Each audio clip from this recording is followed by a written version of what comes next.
स्वागत है आपका हिस्ट्री विद के में। आज हम लोग फ्रांस की राज्य क्रांति के बारे में पढ़ेंगे। जिस तरह से भारत में 1857 की क्रांति हुई थी, वैसे ही यूरोप में भी बहुत सारी क्रांतियाँ हुई। जैसे फ्रांस में अगर देखें तो 1789 में हुई, 1830 में हुई, 1848 में हुई, और रूस में भी हुई, इंग्लैंड में भी क्रांति हुई। लेकिन उनकी बात अपन बाद में करेंगे। आज हम लोग फ्रांस की राज्य क्रांति के बारे में पढ़ेंगे, जो कि 1789 में 1789 में हुई थी। ये इस समय फ्रांस में जो राजा राज्य कर रहा था वो था लुई 16वां। लुई 16वां बूर्बो वंश का शासक था, बूर्बो वंश से संबंधित था, और उसकी पत्नी का नाम मैरी एंटोनेट था। मैरी एंटोनेट, जो कि ऑस्ट्रिया की राजकुमारी थी। और अगर इन दोनों के हम स्वभाव की बात करें तो ऐसा इतिहासकार कहते हैं कि लुई 16वां अभी तक के जो शासक थे उनमें सबसे कमजोर था, और इसको नाट्यशालाओं में, रंगमंच में अधिक रुचि थी। एक इतिहासकार कहते हैं कि उसको बंदूक चलाने का बहुत शौक था, शिकार करने का बहुत शौक था, वो बालों को संवारने, अच्छा जीवन जीने और भोग विलास में उसकी अधिक रुचि थी। और उसकी जो पत्नी थी मैरी एंटोनेट, ये भी थोड़ी खर्चीले स्वभाव की थी। तो इस तरह से अगर इसके पहले और एक और बात थी कि लुई 16वें को युद्धों का बहुत शौक था। उसने अपने शासनकाल में बहुत सारे युद्ध लड़े। इसके पहले भी विभिन्न उपनिवेशों की प्राप्ति के लिए कई संघर्ष हुए थे, जिनमें फ्रांस की आर्थिक दशा बहुत ही ज़्यादा खराब हो गई थी। अब हालत ये थी कि फ्रांस के ऊपर अरबों लिवरे का कर्ज था। अब आप जानना चाहेंगे लिवरे क्या था? यहाँ देखिए, लिवरे एक प्रकार की फ्रांस की मुद्रा थी, जो उस समय प्रचलन में थी, अब नहीं, बाद में उसको बंद कर दिया गया। तो लिवरे मुद्रा थी और उसके ऊपर बहुत सारा कर्ज बढ़ गया था। कुछ और कर्ज, 10 अरब का कर्ज और ले लिया। अब ऐसी दशा में फ्रांस की आर्थिक दशा और बिगड़ रही थी। तो जो कर्जदार थे वो मांग करने लगे ब्याज की, कि कम से कम अभी मूल नहीं तो ब्याज उन्हें लौटा दिया जाए। यहाँ फ्रांस की दशा ये थी कि उसके पास पैसा ही नहीं था इतना कि वो कर्ज को लौटा सके। पहले की तुलना में और ज़्यादा व्यय बढ़ गया था, बजाय आय के व्यय और अधिक हो गया था। तो ऐसी दशा में एक ही तरीका था, और वो तरीका था कि कर्ज पटाने के लिए, कर्ज को लौटाने के लिए, फ्रांस की आर्थिक दशा को सुधारने के लिए लोगों पर टैक्स बढ़ाया जाए, जो कि पहले बहुत ज़्यादा था। तो टैक्स बढ़ाना ही एक प्रकार से मान सकते हैं कि क्रांति की चिंगारी वहीं से सुलग गई। क्रांति की शुरुआत यहीं से शुरू हो गई, क्योंकि फ्रांस में टैक्स बढ़ाना इतना आसान काम नहीं था कि राजा चाहे और बढ़ा दे, क्योंकि यहाँ पर इसके लिए एस्टेट जनरल की अनुमति लेना जरूरी था। अब यहाँ एस्टेट जनरल को समझना जरूरी है। एस्टेट जनरल फ्रांस की प्राचीन संसद का नाम था, जिसमें अलग अलग वर्ग से प्रतिनिधि चुन करके आते थे। कौन कौन प्रतिनिधि आते थे? इसमें सामंत वर्ग से, पादरी वर्ग से और जनसाधारण वर्ग से, इन 3 वर्गों से प्रतिनिधि चुन करके आते थे। इनकी संख्या अगर देखें तो 300, 300 और 600, मतलब जनसाधारण से ज़्यादा लोग चुन करके आते थे। 3 3 600 1282 के करीब यहाँ की संख्या होती थी। तो ये एस्टेट जनरल में उसको पास कराना जरूरी था। तो राजा तभी टैक्स बढ़ा सकता था जब इसने इसको पास कराया। अब यहाँ अगर हम इन 3 के बारे में समझ रहे हैं, एस्टेट जनरल, क्योंकि इसकी बैठक बुला करके उसमें पारित कराना जरूरी था, तब तक टैक्स नहीं बढ़ा सकते थे। तो हम यहाँ फ्रांस की सामाजिक दशा को देखें कि वहाँ एस्टेट कितनी तरह के एस्टेट थी, मतलब शक्तियाँ थी। तो इसमें एस्टेट का समाज था। फ्रांस का जो समाज था वो एस्टेट का समाज। तो जो एस्टेट थी वो 3 थी। प्रथम जो एस्टेट कहलाती थी, क्रम देखिए, प्रथम, द्वितीय और तृतीय, 3 एस्टेट थी। तो प्रथम में कौन आते थे? पादरी वर्ग, दूसरे में कुलीन वर्ग, और तीसरे स्टेट में जनसाधारण आते थे। यद्यपि जनसाधारण की संख्या बहुत ज़्यादा थी, लेकिन सारी जमीनों पर इन्हीं का प्रभाव था, इन्हीं के पास थी, और जनसाधारण की दशा बहुत ही ज़्यादा खराब थी। अब यहाँ मैंने टैक्स की बात की थी, टैक्स, लेकिन ये जो टैक्स था साधारणतः ये वर्ग, प्रथम वर्ग और द्वितीय वर्ग, कोई टैक्स नहीं देता था, ये टैक्स फ्री था। और टैक्स कौन देता था? जनता। 60% जमीनें इनके पास थी और जनता को टैक्स देना था। टैक्स भी दो प्रकार के थे, उनको भी समझ लें। एक टैक्स था टाइल। ये जो टाइल था ये किसको देना पड़ता था? टाइल जो कर था वो राजा को देना पड़ता था। और एक और कर था टाइथ, जो टाइथ कर था वो चर्च को देना पड़ता था। तो जनसाधारण की बड़ी बुरी दशा थी, आय तो उसकी कम थी, राजा को अलग टैक्स देना था उसको और चर्च को अलग देना था। और चर्च, पादरी वर्ग और कुलीन वर्ग ये पूरी तरह से टैक्स किसी तरह का सरकार को देते नहीं थे। केवल टैक्स कौन देता था? जनसाधारण वर्ग। यहाँ पादरी वर्ग दो भागों में बटा हुआ था, एक उच्च पादरी वर्ग था और एक साधारण पादरी वर्ग था। उच्च पादरी वर्ग को बढ़िया टैक्स मिलता था, आराम पूर्वक जीवन जीते थे और इनका कोई ज़्यादा धर्म से संबंध नहीं था। इन्होंने इस काम के लिए तो साधारण पादरी रख रखे थे जो पूजा पाठ सारा काम करते थे और जनता के सुख दुख का ध्यान रख करके जनता के बीच रहते भी थे। तो ये यहाँ पर उच्च पादरी वर्ग और साधारण पादरी टैक्स मिलते थे। इनके पास अपनी धर्मार्थ जमीनें थी जिन पर खेती वगैरह करवाते थे और काफ़ी सारा इनके पास पैसा था।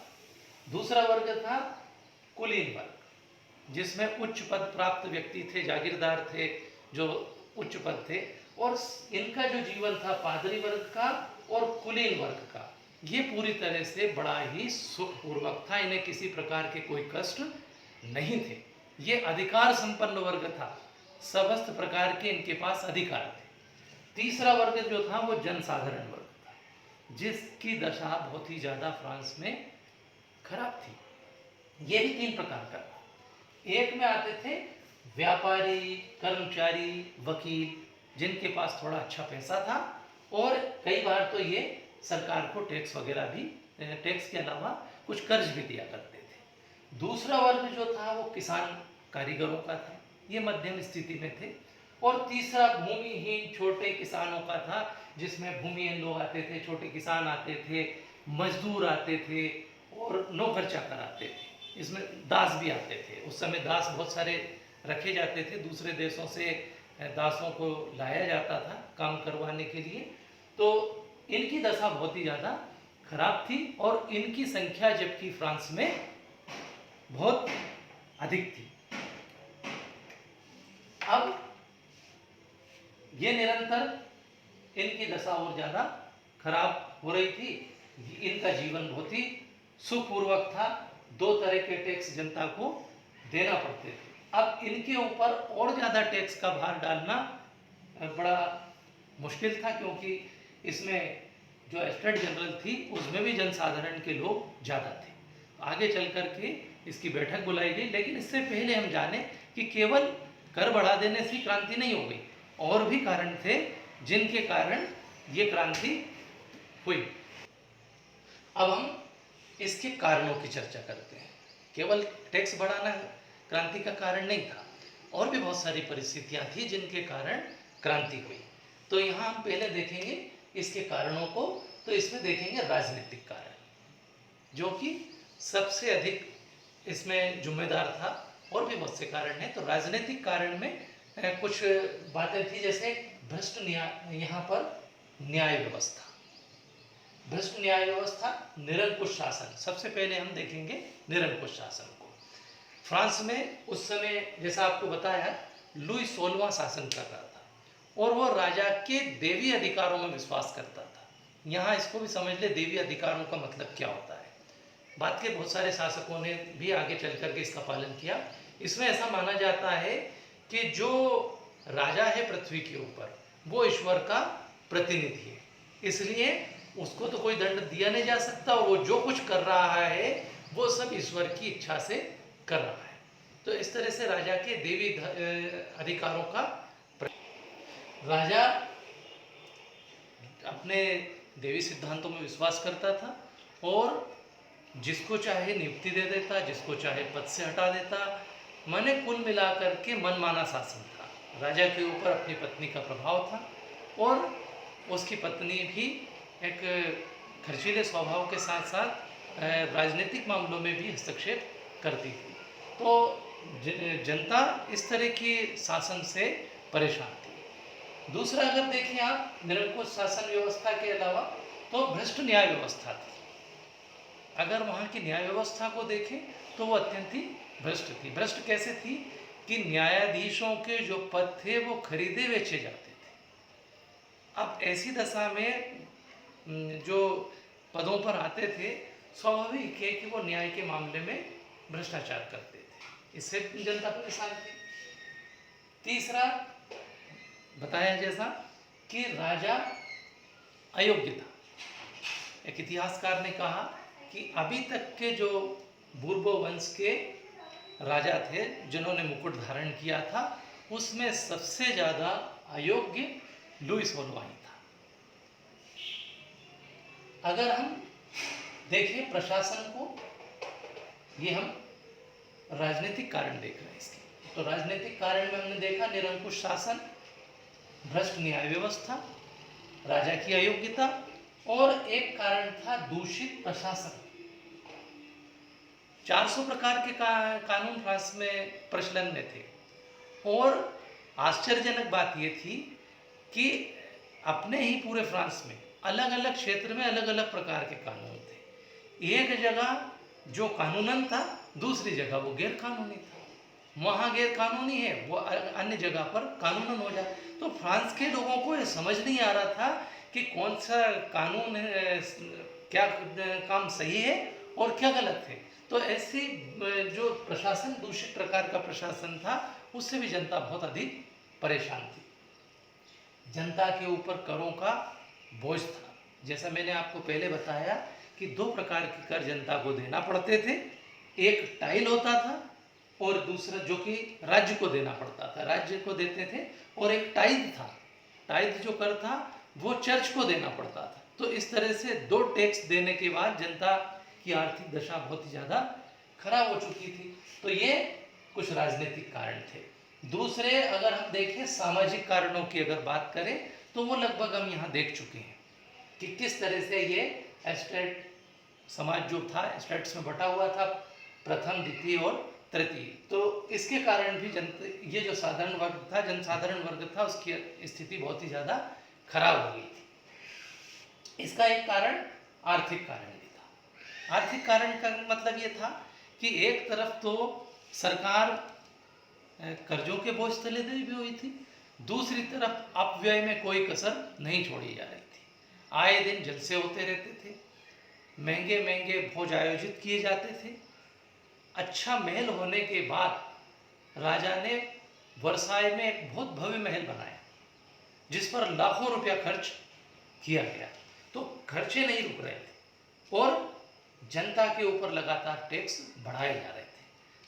आश्चर्यजनक बात है, और एक इतिहासकार ने कहा कि फ्रांस का जो बजट तैयार होता था वो आय के हिसाब से नहीं होता था, व्यय जो हो रहा है उसके हिसाब से आय तय करते थे। यानी कर्ज टैक्स बढ़ाते जाओ, क्योंकि और कोई तरीका था नहीं। तो टैक्स दे दे करके जनता की हालत बहुत ही अधिक खराब हो रही थी। और राज्य जो शासन था वो अपनी तरफ से ऐसा कोई प्रयास नहीं कर रहा था, राजा कोई प्रयास नहीं कर रहा था जिससे आय बढ़े और जनता का जीवन सुखपूर्वक हो। तो आर्थिक स्थिति बहुत ही ज़्यादा खराब थी। एक और कहा जाता है बौद्धिक, बुद्धिजीवियों का योगदान। ऐसा माना जाता है कि यदि फ्रांस में बुद्धिजीवी नहीं होते, बौद्धिक वर्ग नहीं होता, तो क्रांति नहीं होती। उस समय फ्रांस में कुछ लोग ऐसे हुए जिन्होंने राज्य की बुराइयां जनता को बताई। जैसे अगर देखें इसमें मॉन्टेस्क्यू हुआ, वोल्टेयर हुए, रूसो, इन्होंने राजा की, संसद की जो बुराइयां थी वो जनता के सामने बताई और जनता को ये भी बताया कि मनमानी नहीं कर सकता और राज्य कोई एक व्यक्ति का नहीं है, जनता के भलाई के लिए राज्य है। तो जनता को जागरूक करने में इन बुद्धिजीवियों का योगदान रहा। इन बुद्धिजीवियों में वकील भी थे, कुछ शिक्षक थे, अच्छे साहित्यकार थे, मध्यम वर्ग भी था जिसने आगे चल करके मदद की। तो ये बौद्धिक कारण भी जिम्मेदार था। अब हर एक क्रांति का एक तात्कालिक कारण जरूर होता है, जिसने आग में घी डालने का काम किया। तो इसमें भी एक तात्कालिक कारण था और वो तात्कालिक कारण था राजा के द्वारा कर बढ़ाने के लिए एस्टेट जनरल की बैठक को बुलाया जाना, क्योंकि यहीं से क्रांति की शुरुआत हो गई। 5 मई 1789 को एस्टेट जनरल की बैठक बुलाई गई। वर्साई के शाही महल में बैठक आरंभ हुई। वर्साई का जो शाही महल था उसमें बैठक आरंभ हुई और इस बैठक में तीनों वर्गों के प्रतिनिधियों ने भाग लिया। इस समय मतदान के प्रश्न को लेकर के विवाद की स्थिति निर्मित हो गई और राजा ने तीनों अलग, इसमें विशेष बात यह थी कि जो तीनों सदन थे, ये सामंत, जनसाधारण और पादरी वर्ग का, तो उनको अपने अपने सदन में जाने का आदेश दिया राजा ने। सामंत भी चले गए, पादरी भी चले गए, लेकिन जो जनसाधारण वर्ग था, जनसाधारण वर्ग के प्रतिनिधि थे, वो वहां से उठ करके नहीं गए और उन्होंने, ये घटना देख रहे हैं हम, एस्टेट जनरल की बैठक हुई, उसके बाद इस जनसाधारण वर्ग ने के प्रतिनिधियों ने अपने आप को राष्ट्रीय सभा घोषित कर दिया और उन्होंने कहा कि हम खुद एक संविधान बनाएंगे और आवश्यक राज्य में सुधार करेंगे, राजा को उन्हें मान्य करना पड़ेगा। जब सैनिकों ने उनसे जबरदस्ती की तो उनके एक व्यक्ति मिराबो ने कहा कि हम जनसाधारण की इच्छा से यहाँ बैठे हैं और हमें तलवार या भालों की नोक पर ही यहाँ से हटाया जा सकता है। अब आगे चल करके राजा ने गलती और की। जब बैठक होने वाली थी दूसरे आगे चल करके, तो सभागार को, जिसमें जनसाधारण वर्ग बैठता था, जनसाधारण वर्ग के प्रतिनिधि, उसमें ताला लगा दिया। ये एक मूर्खतापूर्ण कदम था राजा का। ऐसी दशा में ये सारे लोग, सारे प्रतिनिधि एक दूसरे जगह पहुंचे जो टेनिस कोर्ट था, टेनिस खेलने के काम में आता था, और यहाँ पर उन्होंने एक शपथ ली जो टेनिस कोर्ट की शपथ के नाम से विख्यात है। टेनिस कोर्ट की शपथ क्या थी कि वो जब तक फ्रांस के लिए एक नवीन संविधान तैयार नहीं कर लेते और जनसाधारण को हक नहीं दिलवा देते, तब तक वो यहाँ से नहीं हटेंगे। तो इस तरह से कई दिनों तक गतिरोध ये जारी रहा। इसी बीच क्या हुआ कि जनसाधारण में ये बात फैल गई कि राजा दूसरे देशों से संपर्क करके सेना बुला रहा है, जागीरदार फसलों को बर्बाद कर देंगे। तो जनता में ने, क्योंकि परेशान तो थी, जगह जगह विद्रोह कर दिया, छोटे छोटे किलों को कुदालों इनसे उखाड़ फेंका, तो उनको तहस नहस कर दिया, कई लोगों को मार डाला। इस तरह से हिंसक रूप जगह जगह पर क्रांति ने ले लिया। नतीजा ये हुआ कि कई जागीरदार नगरों को छोड़ करके भाग गए। यहीं से एक तरह से हिंसक रूप क्रांति ने ले लिया। आगे चल करके बास्तिल का पतन हुआ। बास्तिल एक कारागार के रूप में उपयोग हो रहा था और यहाँ पर काफी संख्या में हथियार थे। तो क्रांतिकारियों का उद्देश्य बास्तिल पर अधिकार करके यहाँ से कैदियों को छुड़ाना और यहाँ से बड़ी संख्या में हथियार प्राप्त करना था। यद्यपि दिलान नामक किलेदार था, उस दिलान नामक किलेदार ने किले की रक्षा करने के लिए काफ़ी देर तक उस किले और उसके सैनिकों ने संघर्ष किया, लेकिन क्रांतिकारियों ने उनके सिर काट डाले और भालों की नोक पर लेकर के उन्होंने प्रदर्शन करते हुए शहरों की ओर बढ़ गए। इसकी भयावहता को देखिए, जगह जगह पर खाने पीने की जो दुकानें थी उनको लूट लिया गया, जागीरदारों को मारा, अनेक किलों को उजाड़ कर दिया गया, उनको तहस नहस कर दिया गया। राजा ने जब इसकी भयावहता को समझा तो उन्होंने जनसाधारण वर्ग ने जिस नेशनल असेंबली की बात की थी उसको मान्यता प्रदान कर दी। नेशनल असेंबली ने वहाँ पर बहुत सारे काम किए आगे चल कर के, जैसे संविधान में कुछ सुधार किए, राजा के अधिकारों को कुछ हद तक कम किया, मानव अधिकारों की घोषणा की, वहाँ पर जो दास प्रथा थी उस दास प्रथा का भी उनके द्वारा अंत किया गया। तो बहुत सारे उसने सुधार किए, लेकिन आगे चल कर के ये भी नहीं चल पाया और एक राष्ट्रीय कन्वेंशन अस्तित्व में आया। राष्ट्रीय कन्वेंशन का गठन 20 सितंबर 1792 में हुआ। ये राष्ट्रीय कन्वेंशन में कुल मिलाकर के 782 प्रतिनिधि थे, जिनमें 200 जिरोंदिस्ट थे। ये दल थे अलग अलग, तो 200 जिरोंदिस्ट थे, 100 जैकोबिन्स थे और 482 निर्दलीय प्रतिनिधि थे। अब इस का आगे चल करके नेतृत्व क्रांति का जिरोंदिस्ट करना चाहते थे क्योंकि संख्या में ज़्यादा थी, लेकिन जैकोबिन्स ने संख्या में कम होते हुए भी सत्ता पर अधिकार प्राप्त कर लिया। वही सर्वे सर्वा बन गए और जब वो सर्वे सर्वा बन गए तो पहला काम था उनका कुछ सुधार करना। लेकिन इन सब सुधारों के अलावा उसने फैसला किया राजा के भाग्य का फैसला करना। जिरोंदिस्ट लोगों का मानना था कि राजा के भाग्य का फैसला कि क्या करना है। राजा को गिरफ्तार कर लिया गया था तो राजा के साथ कैसा न्याय करना है जनता तय करेगी, जिरोंदिस्ट का ऐसा मानना था। लेकिन जैकोबिन्स उसको दंड देने का मन बना चुके थे, इसलिए क्या किया उन्होंने कि किले से पेटी प्राप्त की, एक बक्सा प्राप्त किया और उसमें कुछ ऐसे पत्र ढूंढ निकाले जिनसे पता लगता था कि राजा क्रांति का विरोधी था और विदेशियों से संपर्क थे उसके, वो क्रांति को दबाना चाहता था। इस तरह के सबूत उनको मिल गए, जिनके आधार पर राजा के लिए नाम मात्र का मुकदमा चलाया गया, उसको सामने लाया गया। राजा ने कहा मैं बेकसूर हूँ लुईस वोल्वे को, लेकिन कोई बात नहीं, पहले से मन बना चुके थे जैकोबिन्स उसको मृत्युदंड देने का, तो राजा को मृत्युदंड की सजा दी गई और अंततः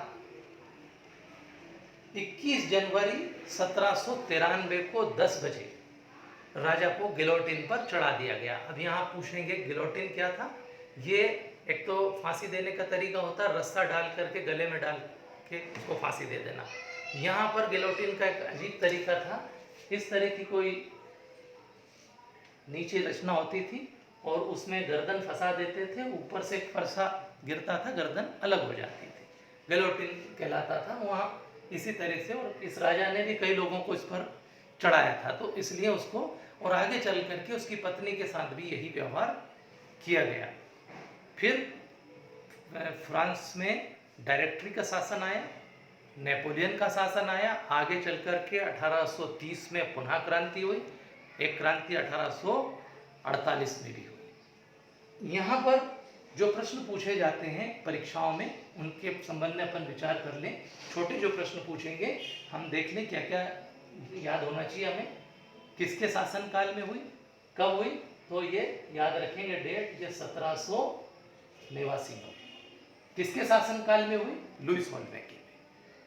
इसके वंश का नाम याद रखेंगे, पत्नी का याद रखेंगे, कुछ शब्दावली जैसे लिवरे क्या थी, एस्टेट जनरल क्या है, टाइल क्या होता था, टाइल क्या होता है, पादरी वर्ग कौन था, पादरी वर्ग यानी जिसका जो चर्च से संबंधित है, चर्च की गतिविधियों को देखने वाला, तो पादरी वर्ग।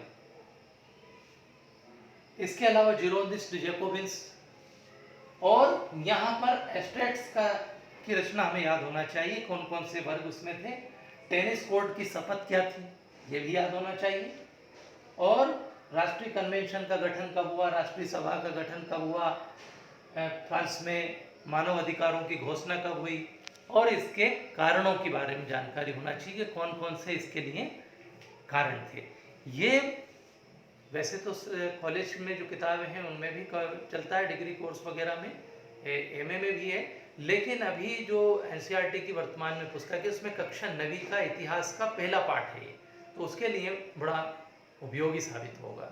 आशा है ये आपको समझ आया होगा, इससे आपके ज्ञान में वृद्धि हुई होगी। Thank you very much.